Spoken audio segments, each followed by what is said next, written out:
Olá, irmãos, a paz do Senhor. Cá estamos nós mais uma vez com mais um estudo da palavra, continuando dentro do tema batalha espiritual. Hoje eu quero falar da nossa caminhada em Cristo, a batalha da caminhada cristã. O texto áureo nos diz em 2 Timóteo, capítulo 3, verso 12, o seguinte: e também todos os que piamente querem viver em Cristo padecerão perseguições. Quando Deus prometeu ao povo de Israel que daria a terra de Canaã, eu creio que muitos pensaram assim: a hora que entrar para a terra estamos tranquilos, né? A terra é de graça, o Senhor está nos dando. E qual não foi a sua surpresa quando chegou na entrada da terra prometida? Deus falou assim: a terra é essa aí, agora vocês têm que guerrear para tomar a terra. Mas tomar a terra? O Senhor não deu a terra para nós, não? Deus falou assim: dei, mas só que a terra tem moradores. E os moradores precisam ser expulsos daí para vocês entrarem. Então vocês têm que tomar posse da terra. Quando nós aceitamos Jesus como Salvador, é um caso bem parecido.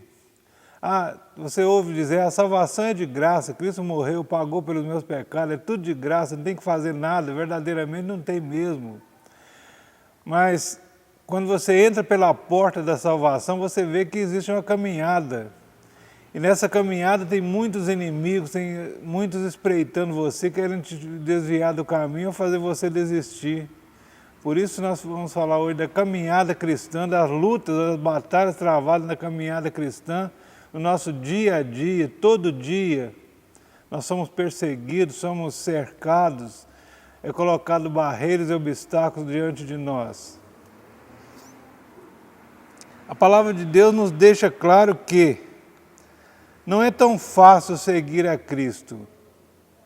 Muitos pensam assim que seguir a Cristo é fácil, que a partir do momento que eu decido seguir a Jesus, eu não terei mais problema, não terei mais dificuldade, tudo está resolvido.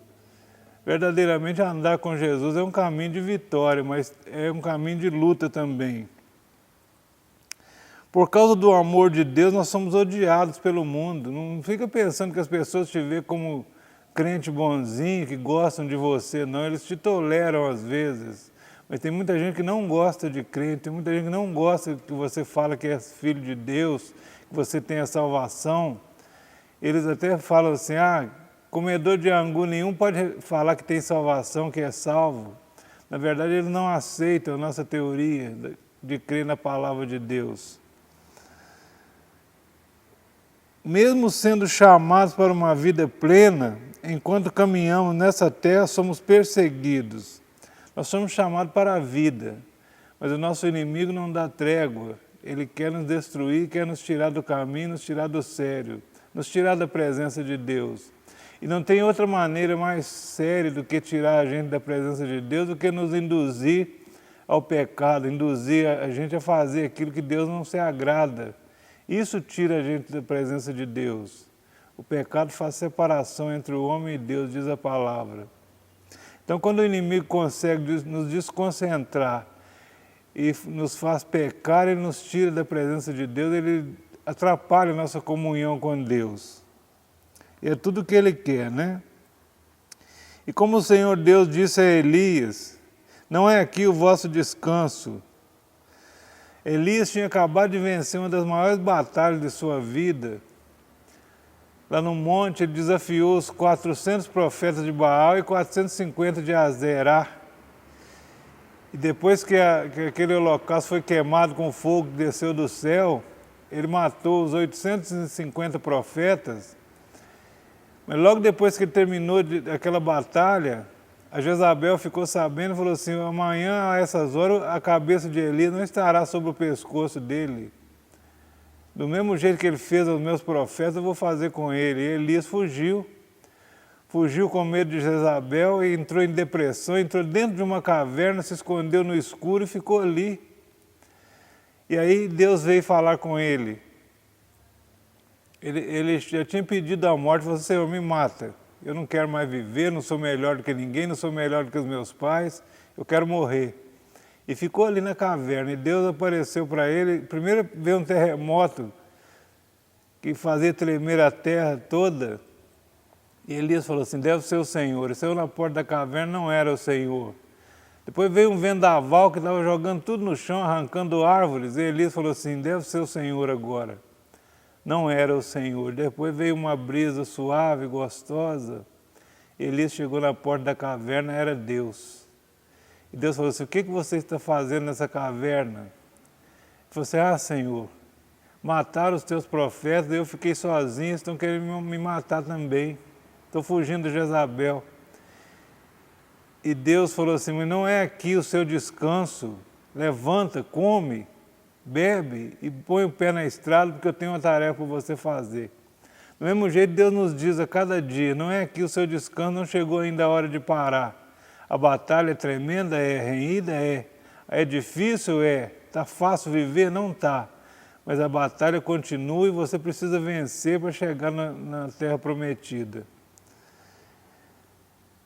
Então, às vezes, passamos por um momento de desânimo, é normal, todo mundo tem desânimo. Houve um tempo que pastores, pregadores diziam assim que crente não podia ter depressão, que crente não poderia sofrer depressão. Crente sofre depressão, sim, crente é gente também, é ser humano, é de carne e osso.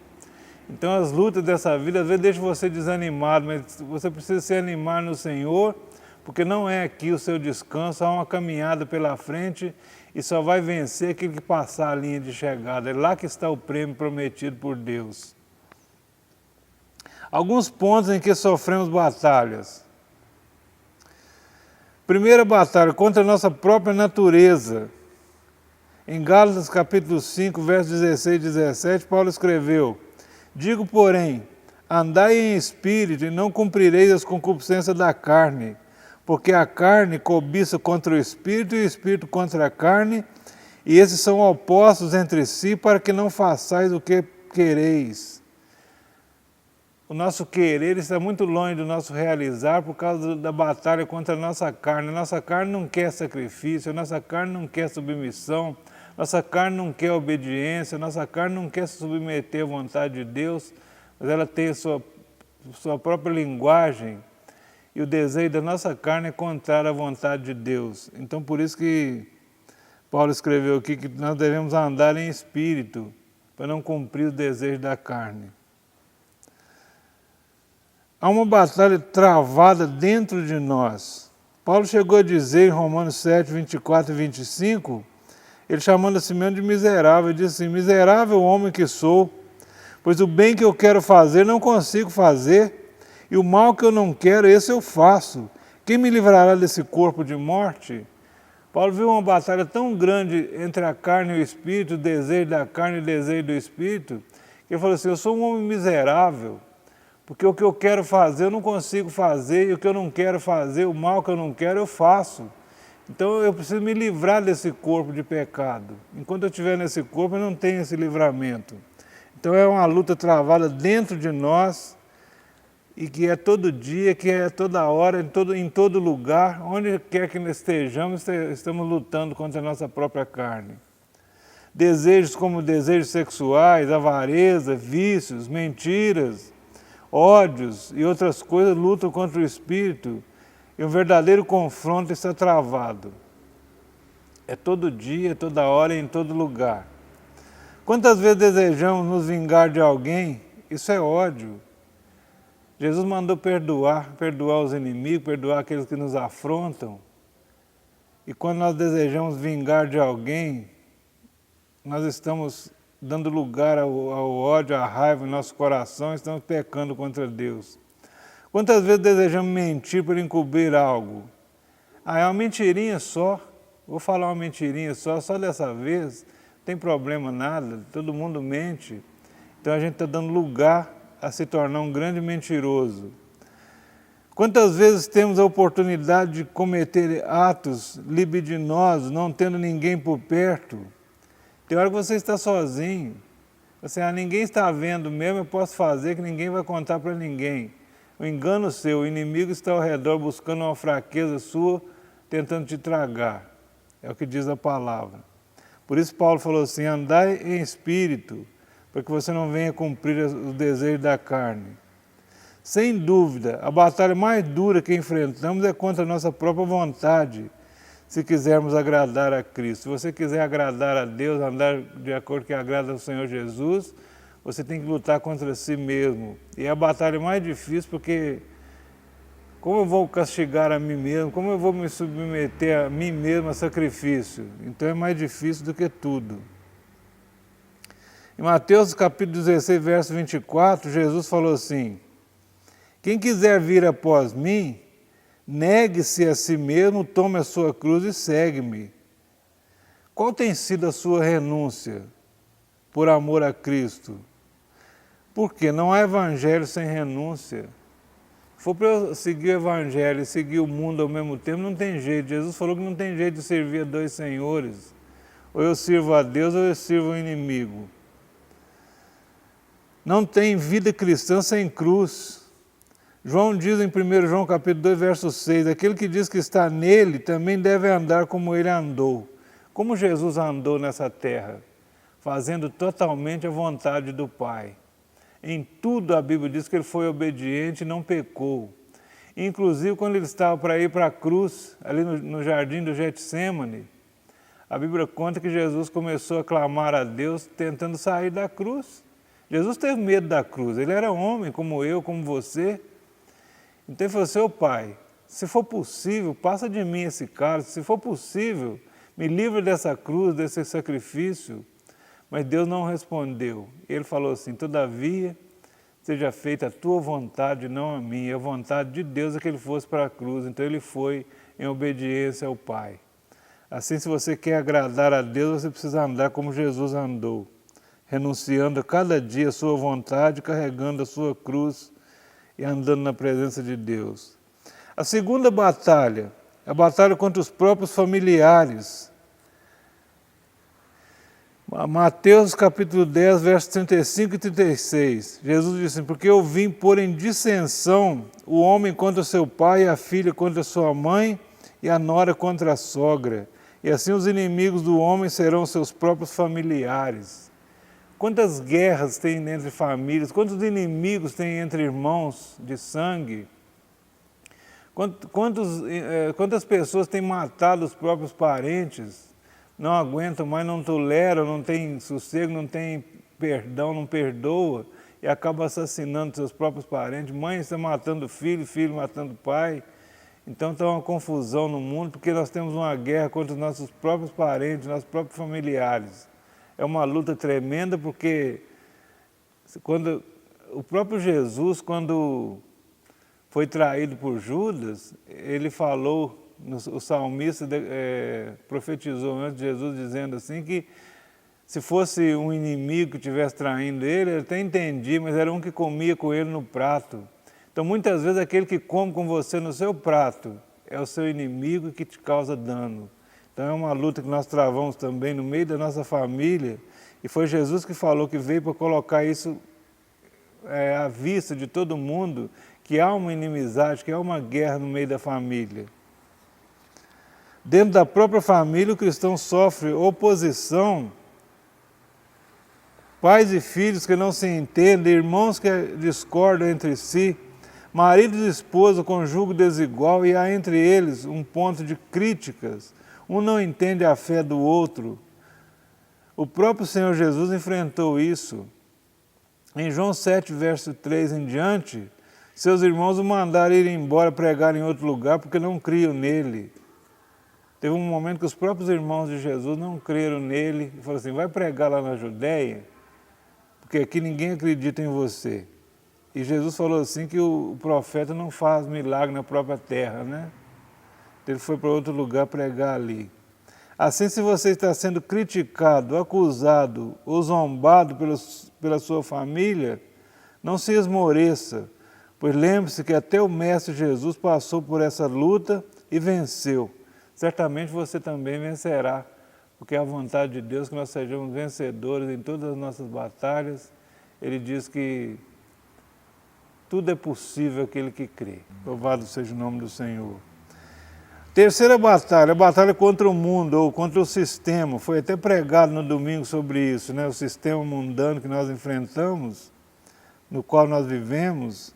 E João escreveu no 1 João capítulo 2, verso 15 e 16, diz assim: não ameis o mundo e nem o que no mundo há, porque aquele que ama o mundo, o amor do Pai não está nele. É o que eu disse antes, não tem como você servir ao mundo e servir a Deus. Não tem como misturar as duas coisas, viver uma vida dupla. Não tem como eu ter um uniforme de cristão aqui na igreja e quando eu sair lá fora eu vestir outra roupagem, ser um homem diferente. Eu preciso ser crente aqui na igreja e crente mais ainda lá fora, porque lá está a oportunidade de eu dar o meu testemunho de vida, das pessoas olharem para mim sabendo que eu sou diferente. Então eu não devo misturar com o mundo ou não conformar com este mundo, como disse Romanos capítulo 12, verso 2. Não conformar com o mundo e ser transformado pela renovação da mente. Foi a pregação de domingo. A Bíblia nos diz que o mundo jaz no maligno. Ou seja, o mundo está impregnado pelo mal. E viver nesse ambiente tóxico e insalubre é uma batalha para nós permanecermos na fé, não conformando com o sistema, como nos diz Paulo em Romanos 12, 2.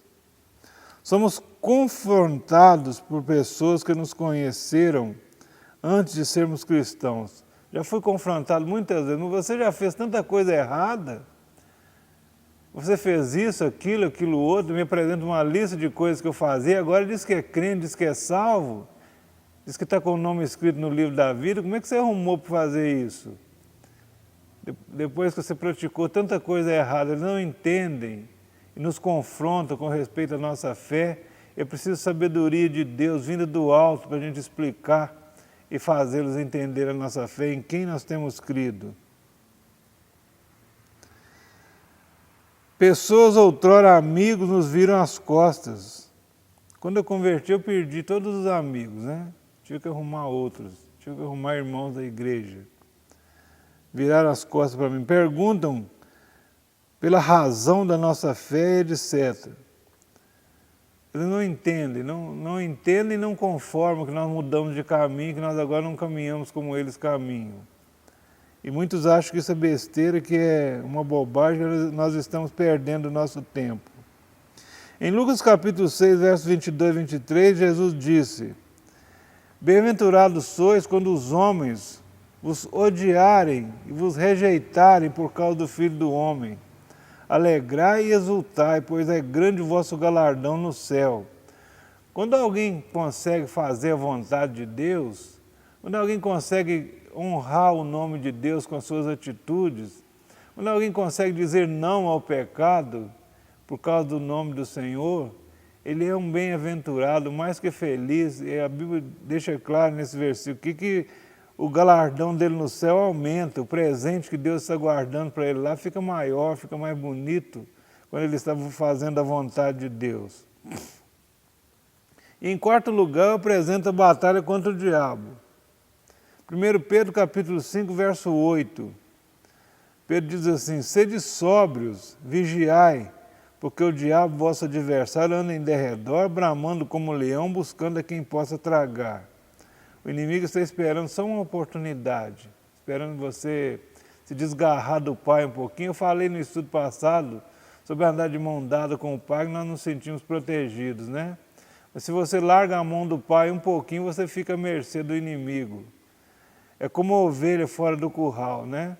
Dentro do curral há segurança, há o pastor, há um porteiro, diz a palavra. Mas se você desgarrar do curral, você está perdido, você está sozinho, o lobo pode te devorar. Você fica à mercê do lobo. Essa é a batalha mais ferrenha, que está diretamente relacionada com as três anteriores, pois é diretamente contra o inimigo das nossas almas. Algumas dessas batalhas citadas podem durar um período e passar, mas essa última durará enquanto vivermos nesse corpo. A batalha do ódio das pessoas contra nós, a batalha contra o pecado, a batalha contra os nossos inimigos carnais, as inimizades, a falta de entendimento, essa batalha pode passar. Um período ela passa, há uma reconciliação, há perdão, e a gente conserta as coisas. Agora a batalha contra o diabo, ela vai durar até no último dia. Até quando eu atravessar a linha de chegada no final da minha carreira, se eu guardar a minha fé, se eu guardar a minha esperança em Cristo, é nesse dia que vai cessar essa batalha contra o diabo. Para lá ele não vai passar. Então é preciso ter perseverança, que enquanto eu viver nesse corpo, eu terei essa batalha. É Ele que incita-nos para o mal, que incita nossos familiares contra nós, que incita nossos ex-amigos, entre aspas, contra nós. Isso é o mundo, né? O sistema mundano. Em João 8,44 diz que ele é mentiroso. Jesus falou que ele é mentiroso desde o princípio. Em João 10,10 a palavra diz que ele é um ladrão, que veio para roubar, matar e destruir. Mas Jesus veio para que tenhamos vida e vida em abundância. Ele já está condenado e quer nos arrastar consigo. O diabo sabe que está condenado, sabe que o tempo dele está curto, que está chegando ao fim, que não tem saída para ele, mas ele quer levar mais e mais pessoas com ele, porque é um jeito dele vingar de Deus. A única vontade que ele tem é essa, é se vingar de Deus. Ele quer nos levar consigo. Em 1 Pedro 5,9 nos diz que devemos resistir firme na fé, sabendo que as mesmas aflições que passamos se cumprem também entre os nossos irmãos no mundo inteiro. Não é só você que passa por luta, não é só eu que passo por luta ou batalhas, mas no mundo inteiro, onde tem um cristão, ele está passando por lutas, alguns mais, outros menos. Tem uns que estão passando muito mais do que nós. Tem lugares aí que os cristãos estão sendo sacrificados por amor à palavra de Deus, por não negar Jesus. Eles são queimados vivos, são mortos a espadas, são mortos em praça pública, são arrastados na praça por não negar o nome de Jesus. Então, as aflições que estão em nós estão cumprindo no mundo inteiro. Ferramentas para vencer, ou armas, né? Primeiro, a fé. A fé que vem pelo ouvir e ouvir a palavra de Deus. Romanos 10,17. É ouvindo a palavra de Deus, é estudando a palavra de Deus, é lendo a palavra de Deus, que você aviva a sua fé. Segundo, um ponto muito importante aqui, não deixando a vossa congregação. Hebreus capítulo 10, verso 25. O autor da carta aos Hebreus diz assim, nós não devemos deixar a nossa congregação, não sair do meio dos irmãos, não ser uma ovelha desgarrada. Quando você fica sozinho, você fica vulnerável. O povo de Israel, quando estava no deserto, a Bíblia diz que alguns de cansados iam ficando para trás. Era 3 milhões de pessoas, mais ou menos. Era muita gente, muitos iam ficando para trás. Os inimigos que moravam ali naqueles lugares ali, iam atrás do povo de Israel, matando aqueles que ficavam para trás, porque estavam desamparados. Quando você fica sozinho, você fica desamparado, começa a pensar coisas estranhas e começa a dar lugar ao inimigo. Então, não deixe de congregar, não deixe de estar entre os irmãos. Terceiro, praticando boas obras. Tiago 2,14. A Bíblia diz assim que nós somos criados para as boas obras, que depois de receber a nossa salvação, nós devemos fazer obras, mostrar para as pessoas com as nossas obras a fé que nós temos em Cristo. Em Romanos 5, 3 a 5 fala de perseverança, nós precisamos perseverar. A batalha é longa, durante toda a caminhada, nós não sabemos quantos anos vamos ficar aqui nessa terra. Enquanto caminhamos, precisamos perseverar, insistir, persistir, ser teimoso na presença de Deus, não largar de mão do caminho. Quando nos fechamos com nossos problemas, eles se tornam enormes, mas quando nos unimos a outros, um ajuda o outro a carregar o seu fardo. A igreja é um bom lugar de se estar. Aqui nós falamos a mesma língua, temos o mesmo entendimento, ouvimos a mesma palavra, servimos ao mesmo Deus. E quando a gente está entre os irmãos, os problemas se afastam. Aqueles problemas que eram grandões, que causavam medo, que eram gigantes na nossa frente, se torna pequeno quando nós oramos juntos, quando nós cantamos juntos, adoramos junto ao Senhor. Quando entramos juntos na presença de Deus, somos fortalecidos. Então não deixe de congregar, não deixe de estar na casa do Senhor, no meio dos irmãos. Aqui é o lugar onde você deve estar. E para terminar, ame incondicionalmente. Jesus falou para amar até os seus inimigos. Ele falou, se o seu inimigo quiser te obrigar a caminhar 1 milha, vá com ele 2. Se ele quiser tirar a sua capa, dá a túnica também para ele. Se ele quiser bater num lado do seu rosto, dá o outro lado para ele.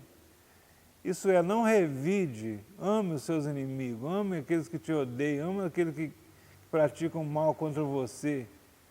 Porque essa é a vontade de Deus, que nós nos amemos. Ame a quem te ama e ame a quem te odeia. É com esse amor que nós vamos ganhar o mundo. Jesus falou assim, olha, no mundo, o mais forte manda sobre o mais fraco. E os homens têm uma ganância enorme de ser dono, de mandar nos outros. Mas entre vós não será assim. Aquele que é o maior vai servir o menor. E o que vai ganhar o maior galardão é aquele que serve do que aquele que é servido. No reino de Deus é diferente. Então que nós possamos praticar aquilo que temos aprendido na palavra de Deus, no reino de Deus, fazendo crescer. Através do amor que nós vamos ganhar almas para Cristo.